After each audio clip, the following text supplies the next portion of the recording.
So I've been wrestling with a compelling title for today's message. Earlier last week, the title I had was How to Get Away with Ripping People Off. I thought that would be an appropriate title, but then I had second thoughts. Thought maybe I'll just go conventional, Parable of the Shrewd Manager. But the title I've settled on is Thinking and Acting Shrewdly in 2026. So when it comes to important matters in your life, do you think and act shrewdly? Are you clever? Are you calculated? Are you wise? Even lower than that or higher than that, are you streetwise? Are you prudent? Do you play and live life in order to win? Are you thinking ahead to the future? Are you forward thinking? I see a lot of shrewdness when our family plays board games, and we like to play board games, and I must admit that when it comes to thinking and acting shrewdly, many members of my family are very calculated in the way they play. If there's ever a game we play that involves cards, do you know those players who seem to know exactly what's in your hand? They're watching what you discard. They are even watching the way you're holding your hand, and they are aware of what's going on to the extent that they anticipate what your move will be 3 or 4 moves ahead. I don't even think 2 moves ahead, but they are way ahead. They are playing the game very shrewdly. But when I think of examples of shrewdness, I cannot help but remember Deb Nelson. Now, some of you know, at one time I worked in the bank. I was working up in Halliburton, and Deb Nelson was kind of the field supervisor for interns working at various institutions in our area. Now, here's what you need to know about Deb. She was drop dead gorgeous. She was just a stunning looking woman. Now, this was before Heather in my life. I just want to clarify that in any case you're worried. I now have a beautiful wife. I can't imagine someone else. But in any event, Deb had heard that I was playing a fair bit of squash. And I said, yeah, I actually was back then playing 6 mornings a week. So if you're not familiar with squash, it's a lot like racquetball, those kinds of racket sports. So Deb said to me, one day she was in and she had to stay over to visit some other places in the area. She said, John, I hear that you play squash. I said, I do. She said, I would love to have a game with you. And I said, well, that's good. You don't have to twist my arm. I said, meet me at the squash club tonight at 7 o'clock. The squash club in the little village of Halliburton was pretty prominent. So Deb shows up, and she's very sporty in her attire. I thought, well, that's kind of nice. She must have come thinking that she would do something that would involve some kind of activity. But being the gentleman that I am, I said, Deb, I think it would be helpful if I show you a few things. So I showed her how to hold the racket. I shared a little bit about the rules and strategy of the game. And then we started. Well, in the first 5 minutes, I was definitely holding my own. But after about 5 minutes, Deb started to pick up her game. And I'm thinking, in my supreme confidence, I must be a really good teacher in terms of how Deb was playing. Either that or she's an excellent learner. Well, after 10 minutes, Deb Nelson had me running around the court like a chicken with its head cut off. She had me going in every direction you can imagine. After an hour of playing, where I had been dreadfully beaten, I guess you could say I was squashed in the game of squash. At the end of the game, Deb says to me, well, thank you, John, very much for the games. And I said, I need oxygen. It was that bad. And Deb and I parted ways. The next day, a fellow came into the bank, one of the local businesses, and he said, "Hey, I heard, John, that you played Deb Nelson in squash last night." I said, "Yes." He said, "How did you do?" And I was a bit embarrassed. I said, "Oh, I lost badly." And then with a twinkle in his eyes, he said, "John, did you not realize that Deb Nelson is rated in the top 5 in all Canada for women squash players?" I had been had. Clever, strategic. She lulled me into a false sense of confidence and then stepped up her game and beat me decisively. Deb Nelson, if you happen to be listening, I don't know whatever happened to you, but well played, Deb. Well played. Now, when it comes to shrewdness, we know that successful business leaders need to be shrewd. They need to be clever. They need to be wise. They need to be forward-thinking. And in this day and age, do we ever need politicians who are shrewd? I'm not saying they should be smarmy or slick, but we want politicians who are clever and wise, who have that, as Eugene Peterson translates shrewdness, they're streetwise. They have that knack that way. But what about when it comes to the life of the Christ follower? Are we ever called to be shrewd? Are we men and women who should be thinking shrewdly? Well, Jesus makes an intriguing case for shrewdness in the passage that Rick read for us in Luke chapter 16, 1 to 13. We're going to briefly look at the parable. And then what we're going to do is draw out 4 insights that I think are going to be very helpful for you and me. So if you will, Carolyn, turn to the text for us. On the screen behind me, it'll show up, and we will move from there. Notice, just as a kind of context comment, that Jesus told his disciples. This is not always the way a parable is introduced. So this obviously has special meaning, this parable, for his followers then, and may I suggest for his followers now. So he told this parable about shrewdness. And let me walk through the parable with a question. Have you ever been fired? Come on, put your hand up real high. I'm not going to do it. Oh, yeah, okay. Some of you are following that, and I didn't intend for you to take me seriously, but we're dealing with a story Jesus told of someone who was about to be fired. I'm going to call this manager Tim, and Tim was a fellow who was a steward or a manager for an owner or master's estate. It would have involved a lot of things as we look at the parable. I would think that it involved looking after the owner's portfolio.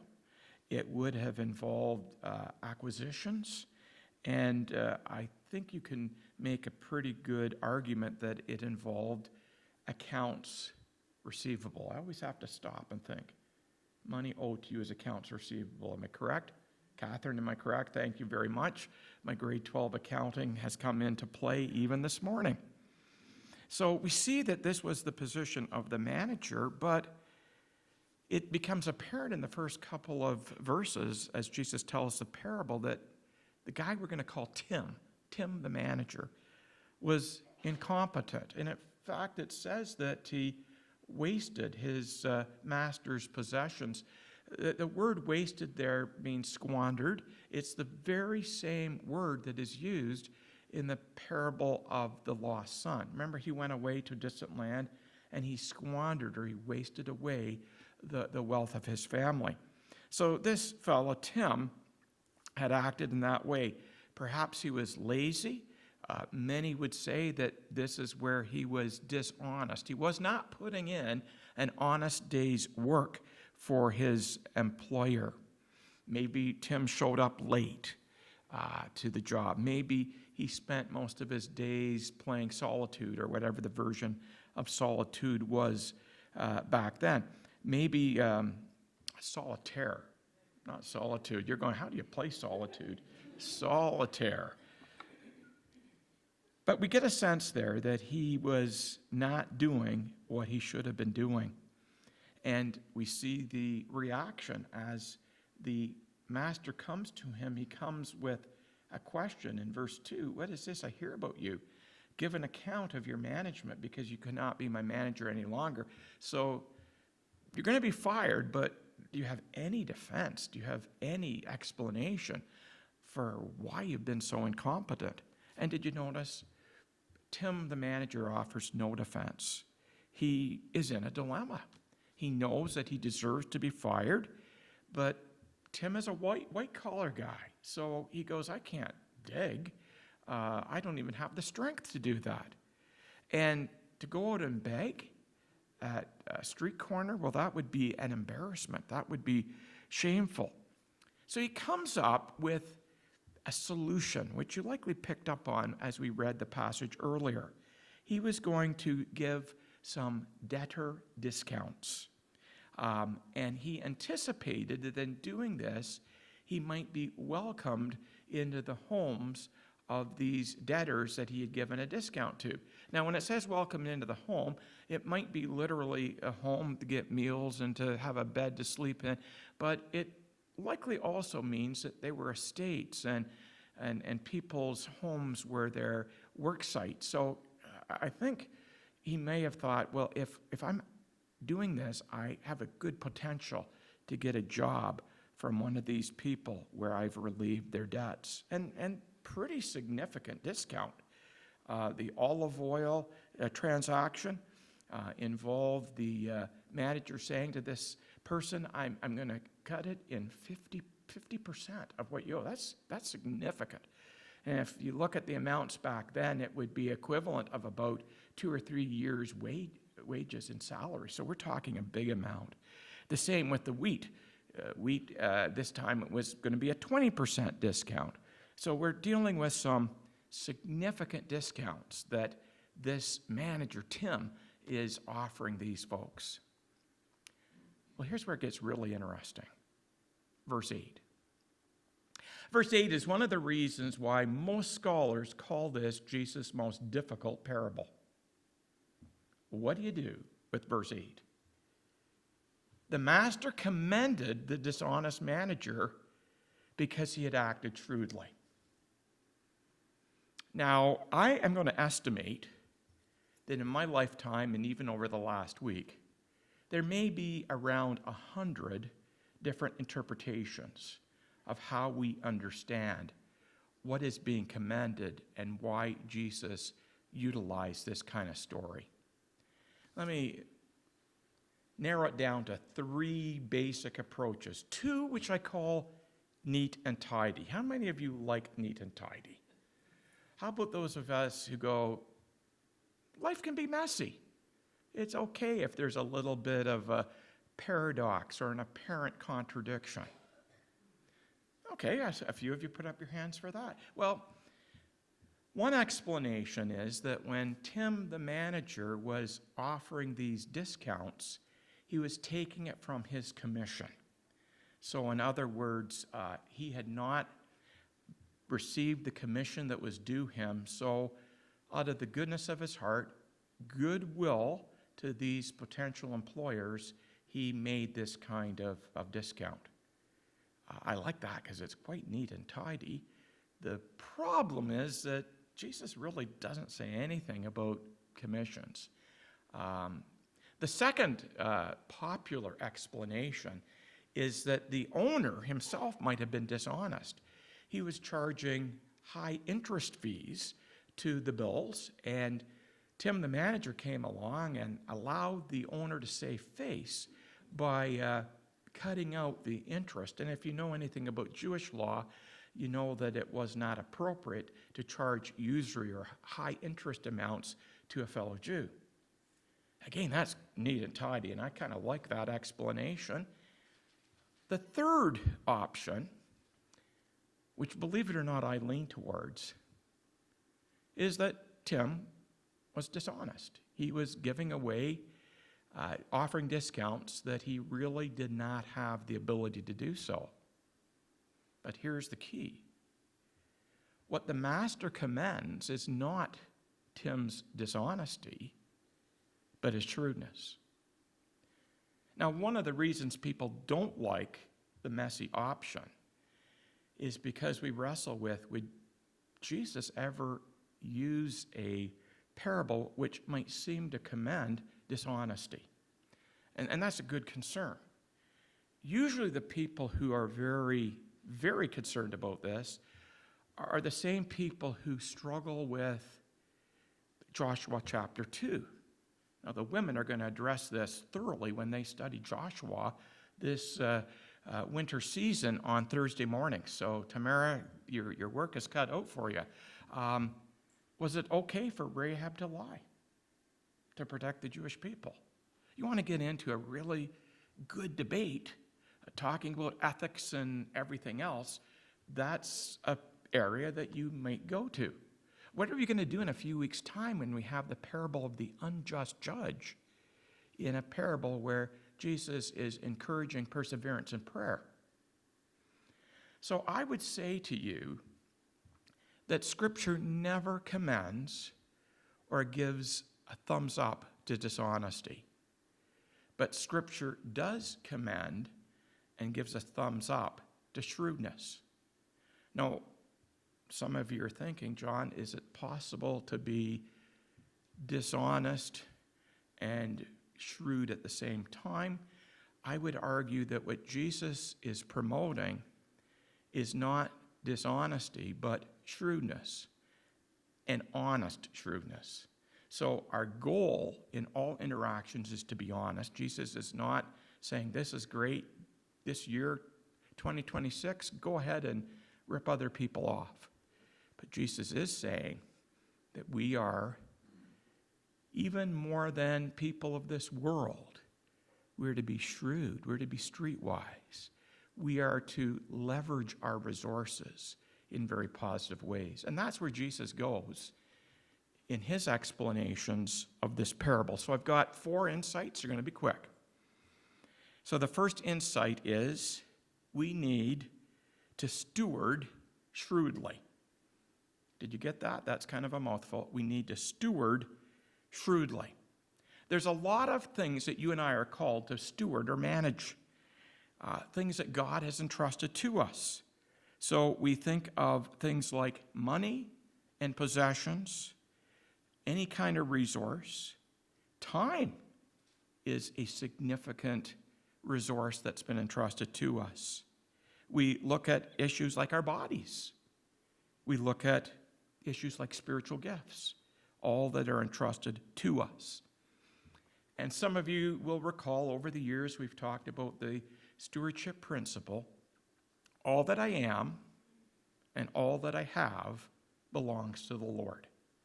That's the stewardship principle. Can you say it with me? All that I am and all that I have belongs to the Lord. So this gives us the motivation to be really good stewards or managers of what's been entrusted to us. And can I say, as I look at this parable, it's okay to be shrewd. We should be clever. We should be resourceful. We should be calculated. We should be forward-thinking. No, we're not called to be manipulative or smarmy. I don't even know if that's a word, but it works for me. And we're not called to be slick. We're called to be men and women of integrity, but who handle the resources given to us in a God-honoring way. So should a follower of Christ save up? Absolutely. Should we take seriously our responsibility to provide for family? Absolutely. That, to me, is what's involved in being a good steward of what's been entrusted to us. Should we be using our resources to give to the needy? Absolutely. And we'll see that even more in what is to come. Should a Christian have an RRSP or something equivalent to it? Absolutely. Should we be men and women who are looking for bargains? Absolutely. I think that's what it means to be shrewd. Should we be negotiating a good deal? not ripping off the person who's selling to us, but we have that approach because we know that our money and possessions have been entrusted to us. You seem to agree with me that all I have, that all you have, belongs to the Lord. We need to follow through on that principle. What about a budget? Some of you have been involved with in counseling, and you know that I believe that there is a good place for having some notion of what's coming in and coming out of your account. So we need to think shrewdly. It's okay to be shrewd. But Jesus now is going to move to what I call a higher purpose. Not only that we would manage well for our families and our personal well-being. So if the first insight is steward shrewdly, the second insight is seize opportunities. Did you get that? Steward shrewdly. Now the second point. Seize opportunities. And let me give an expansion. Seize opportunities with what's been entrusted to you to be generous. Some of you are going, oh, John, over and over in this Luke series, we've heard about generosity. I can't help it. It just is what is there. Did you know that it's been calculated that in Jesus' teachings, parables and what we might call his didactic teaching, over 35% of his teaching involves money and resources. And I would dare to say that it's an even higher percentage when it comes to the Gospel of Luke. So there's this real emphasis on handling money well, and in particular here, being generous to those who are needy. Do you notice a difference? In verse 4, the fellow Tim we're calling, he was concerned about receiving a welcome into the home of someone he had given a discount to. In verse 9, we see a different level of welcome. I tell you, use worldly wealth to gain friends for yourselves, so that when it's gone, you will be welcomed into eternal dwellings. Now, let's talk about this idea of helping others out. At a very pragmatic level, and this is a general rule for everybody, believe it or not, it makes sense to invest in others, to help others, to build friendships. Because when a crisis comes, like Tim finds himself in, it's good to have people around you that you can lean on or depend on, isn't it? That's a real good investment. It's a lot easier to invest in friendships before you're in a crisis than when you're in the middle of a crisis. That's a very pragmatic reason for friendships, but Jesus suggests there's an even higher purpose, and this might seem a little bit confusing in verse 9. I tell you, use worldly wealth to gain friends for yourselves. Now, some of us are going like, wow, that doesn't seem to be in line with a lot of other teaching in Scripture. But let me tell you what I think Jesus is saying. Use your resources not to manipulate, not to be smarmy, but to leverage the potential of relationships with others. Now, let me give you a couple examples. I think that's the best way to explain. It's Jesus' style when it came to parables and storytelling. So a few years ago, I go into Canadian Tire. I'm waiting for our vehicle to be repaired, and they told me, you're going to likely have to wait a couple of hours. But I had a book that I really was wanting to read, and I was very excited about this book. And so I go into the waiting area with my book. I started reading it, and all of a sudden, an older couple, they had to be in their 80s, they walked into the waiting area. And were they ever loud? I think both of them were hard of hearing. They didn't have their hearing aids on, and you could not help but be distracted. Well, here I am for the first couple minutes after they've come in trying to read, and then this older gentleman decided he was going to engage me in conversation. And I remember stopping and thinking, Lord, this is not what I had planned for. This was to be reading time, precious time alone to read this book that I've wanted to read for the last number of weeks. but we engage in conversation. Now, my family over the years has accused me, and sometimes it's malicious. They'll say, "Where's Dad?" "He's off making friends." That's the accusation but I think it's good to be friendly, don't you? I guess you can overdo it, but in any event, I spent this time talking to them, and it was kind of interesting because the guy had nothing good to say about Christianity. He, for whatever reason, started talking about Christianity, and then he talked about these greedy churches and these very deceptive pastors. And I'm going, oh, well. And if you can believe God has a sense of humor, there's a little pause, and then this older fellow goes, "What do you do for a living?" I said, "Well, I'm a pastor." And you could just see the guy going, oh boy, a little rewind in his mind as to what have I just said. But we ended up 20 more minutes just having a really good conversation about things. And I'd love to tell you that I converted that couple right there, right in that time, but I simply showed friendship. But here's what I hope. I hope back then that I helped modify their thinking about the church, about pastors, and more importantly, about Jesus. And call me a dreamer, but when I look at verse 9, I kind of wonder. I'm hoping that some other pastors and other people like you may have had involvement in their lives since I had that encounter. I'm quite sure they're dead now. Wouldn't it be so cool if when it comes my time to enter into heaven, that couple are there to welcome me? All because I took an opportunity to be generous with my time. But I have not always had a perfect track record. So this week, it was just this week, you talk about needing to practice what you preach. At Christmas, we had a gift exchange with my family in Toronto. And among the 2 or 3 things I received was a package of gourmet coffee. Not just coffee, gourmet coffee. It looked very impressive. So a few days ago, Wednesday to be precise, said to Heather, "I can't find that package of gourmet coffee. Where is it?" And my lovely, beautiful wife Heather goes, "I gave it away." I think she was acting like Tim the manager. I go, "Oh, great, thanks for..."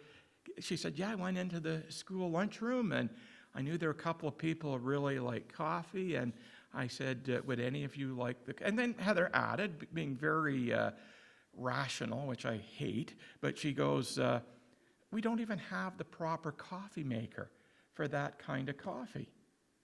Of course, my wheels start to turn. The first thing I'm thinking of, yeah, but that coffee, and don't forget, it was gourmet coffee. If I had it here in my office and you walked into my office, you would go, "Oh, Pastor John, what a cosmopolitan pastor." Don't even know what that means, but what he's so trendy. He has gourmet coffee in his office. I thought of that.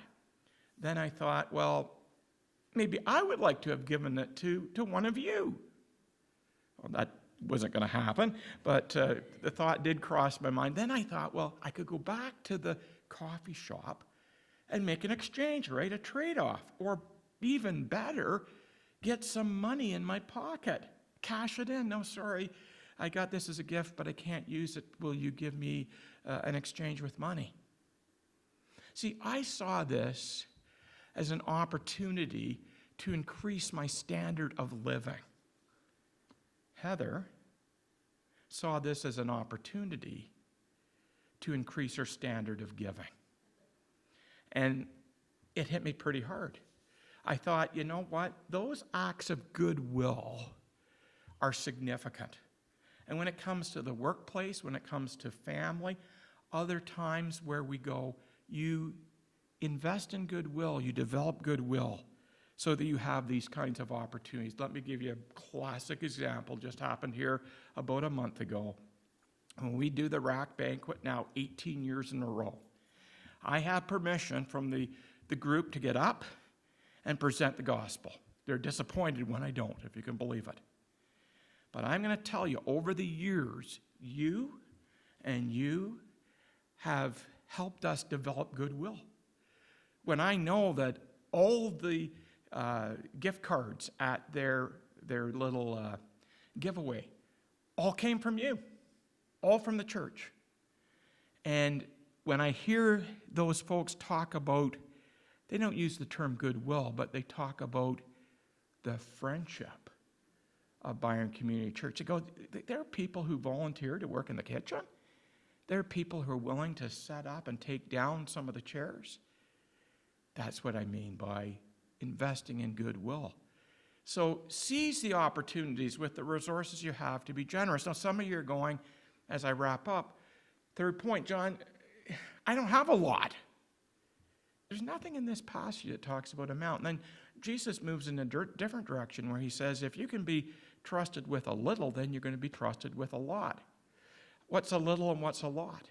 If I was preaching this message in Africa, boy, would it ever be different.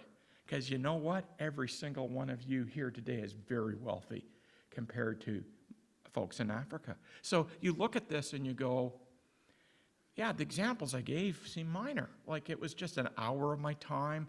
It was just a package of coffee, but gourmet coffee, but it was a package of coffee. These are little things, but little things become big things. And the Lord says, if I could trust you with those little things, often in material areas, then I can entrust you with spiritual matters. So the third point then, to give you a label, is strive to be faithful even in the small things. So did you get that? Number one, steward shrewdly. Number two, seize opportunities to be generous with your resources. Number three, strive to be faithful in small things. And then the final little statement that we found there is at the end of verse 13. Serve God and use money. Why is it that so many of us have it reversed? We serve money and we use God. Can I say this about money? Money is a wonderful tool. It really is. It allows us to do so much. But it's a terrible idol. Did you follow that? Money is a great tool, enables us to do a whole lot when it comes to living and ministry and all those good things, but money is a terrible idol. And should I also remind you, money is not the currency of heaven. Okay, we're not getting to heaven because of how much money we have. It has everything to do with grace. And the same grace that gets us into heaven is the grace that motivates us to be generous and to use these resources entrusted to us in a wise and wonderful way. It's not like we get into heaven and, I imagine Peter will be there to greet us and goes, okay, wonderful, you're into heaven. And then you say, hey, Peter, I've got $100 in my pant pocket. Could I get an upgrade on my mansion in heaven? Don't hold your breath. It won't work that way.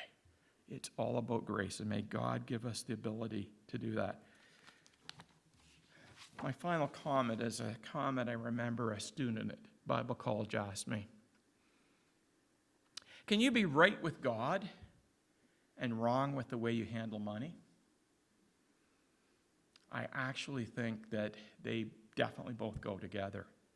If you're going to be truly right with God and a true follower of Christ, you're going to say, Lord, help me motivate to handle my resources in a way that is God-honoring. Not just as an individual, but as a church. It's why when Rick talked about the council, when we know that we spend a lot of time on church finances, we want to do things well, we want to get maximum usage of the money that you have entrusted the leaders of this church with. We want to be a church that thinks and acts shrewdly. We thank Jesus for all that he's done for us, and if we are going to be servants or worshipers, let us worship and praise our true God. So I'm going to ask the worship team to come up now, and we're going to have a final song. It's from a group called City of Light. Does anybody know that group, City of Light? I think you're going to enjoy this song, but as well, resonate with the words as much as with the tune.